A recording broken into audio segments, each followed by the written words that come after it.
I purchased this workbench about 10 years ago. It's fine, but it's not big enough for a lot of projects. I said to myself, hey, wouldn't it be cool if I had a workbench that I could move around? You know, with two people, I could take it outside. You know, I could work on all my stuff. I could put a giant vise on it. That giant vise is over there. I could put a giant vise on it and, you know, clamp stuff down like my crash bars and fix them, repair them as needed should I crash. You know, gee, who would have thought that would have happened? Anyway, this is a fairly nice workbench. It is super tough. It weighs a couple 100 pounds. It's not going to move. When I put my crash bars over there on that vise, that was the first time I actually bent something that actually moved the table. The order of assembly was pretty simple. The first thing I did was I built the top part of the table, and I just had it on the floor, and then I put the panels on and stood on it to make sure it was pretty strong. Then I built the legs. You'll see here I have T-squares, triangles, and a yardstick. I was able to do the initial assembly of the table using this hardware and this tool. It was really pretty easy. Only when I got into the heavier drilling for the larger bolts did I really want to use a corded drill. I could have done the whole table using this simple drill gun. The way I built the legs is I just took one 2x4 and attached it to a 2x6. Then I ran a bead of glue down here and screwed the pieces together from this side. Once I was sure that everything was square, the entire length, and that this whole thing was straight, then I cut the leg to length on the inside so I could put the table on top of part of the leg. I looked into different kinds of treatments and coatings. To be honest, a lot of the stains, they're not 100% weatherproof. They will degrade over time. The one thing that I was 100% sure would never degrade is the polyurethane.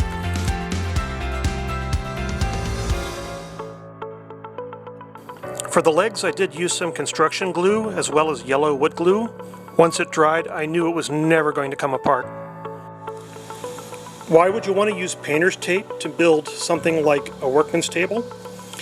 Well, if you don't have a partner around to hold your parts together, you can hold them together with painter's tape.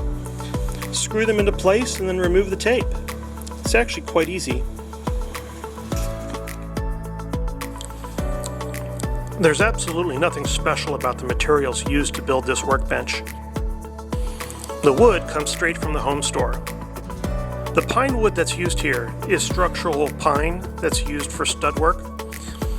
The green wood is decking material. It's a different kind of wood that's pressure treated to keep the bugs away. This back corner is a very good example as to how this whole thing is assembled. I started with very, very narrow screws, the brass ones that you may have seen earlier in the video. Then I went into the heavier lag bolts, and then finally the longer bolts. You know, this bolt is long enough to go through 1, 2, 3 pieces of wood with a washer and a nut on the end. You can see how large these washers are. They're about 1 inch wide. So expect to have washers about that size. You know, I bought about 100 of them, and that worked out very, very well. There's about 6 heavy bolts on this corner.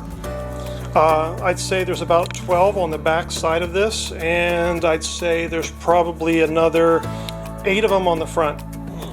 There's about 100 decking screws on the top alone, and then maybe another 100 more just for the base.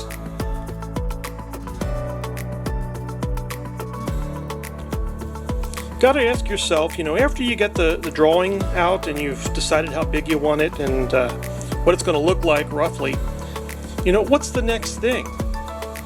And the next thing is you know, how are you going to put it together? What are the materials? It's what are the fasteners, you know? And A lot of the fasteners I chose were a lot like this one. So, you know, this is a lag bolt, Spax.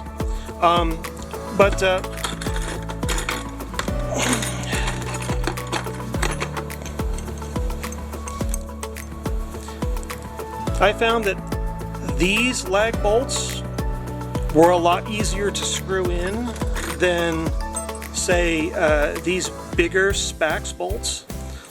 So for ease of use, I went with the more silver type lag bolt versus the thicker one. These lag bolts were really great for fastening wood to the ceiling. I didn't need something this strong. So what I did was I went with the narrower lag bolts, which really worked out very, very well. The next thing you want to do is go out and get some drill bits that match the lag bolts. You want to get 2 or 3 drill bits that are as wide as the top of that bolt, so that when you drill the holes, you can run this lag bolt in and it'll grab real firmly. So you can use that as your reference width for the drill bits you purchase. Along with the heavier bolts that I got, the heavier hardware, I got, like, you know, about 100 of these washers. So here's an example of a different size washer with a different code on it, AJC. If you have to drill through, say, 2 or 3 studs to attach them, you want to make sure that your drill bits are long enough. So you can see how long these drill bits are. You can see how it's built underneath. It's not all that terribly complicated. You can see here I just used some angled wood on the corners. The rest of it is built pretty much like a floor or a deck. You know, over here on this side where the vise is, it's a little reinforced. So, you know, I doubled up on the wood here. To give you a feel for the scale of the table, it's pretty big. It takes 2 people to move, but I can swing it around by myself. It's certainly big enough that if I want to throw a wheel on here, that I can throw the rear wheel on here and work on the rear wheel, which is something I'm going to do this month.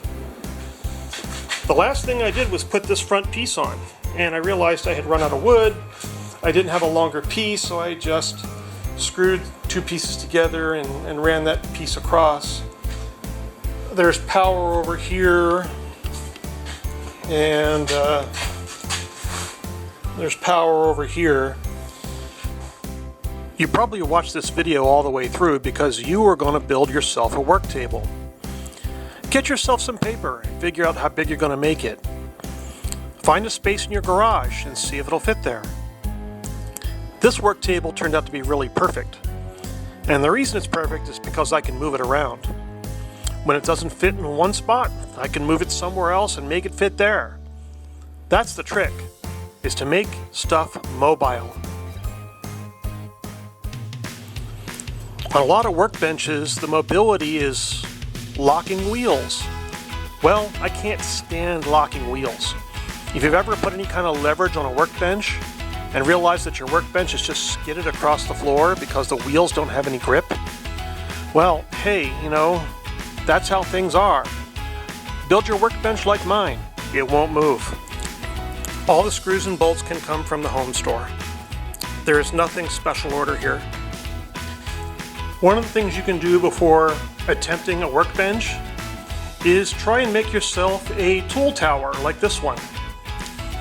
This goes from the ceiling all the way to the floor and has a variety of garden tools on it. One of my first projects was this motorcycle swing, but to be honest, a work table is a lot easier for a first project.